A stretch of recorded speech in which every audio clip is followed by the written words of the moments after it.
સમાચાર અરવલ્લીથી, જ્યાં રતનપુર ચેકપોસ્ટ પર હથિયારો સાથે પકડી પડાયો છે એક આરોપી. દેશી બનાવટની 3 પિસ્તોલ, કારતૂસ સાથે આરોપીની ધરપકડ કરાઈ છે. ઉત્તર પ્રદેશના આરોપીએ મોટરસાયકલના ખાનામાં સંતાડી હતી પિસ્તોલ. લાકડાના હાથાવાળી 3 દેશી પિસ્તોલ સાથે 18 નંગ જીવતા કારતૂસ કબજે કરાયા છે. પોલીસે 1,40,000થી વધુનો મુદ્દામાલ આ કેસમાં કબજે કર્યો છે.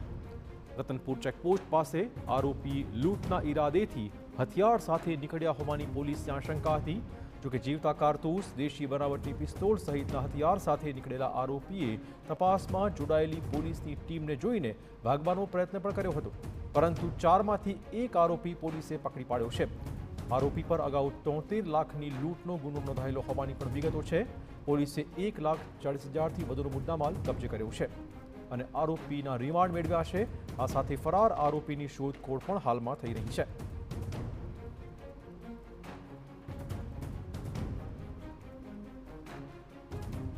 ચાર લોકો એક સાથે નીકળેલા અને એમની પાસેથી અમે 3 કટ્ટા દેશી ઇન્ડિયન મેડ ગન અને 18 જીવતા રાઉન્ડ કબજે કરેલા છે.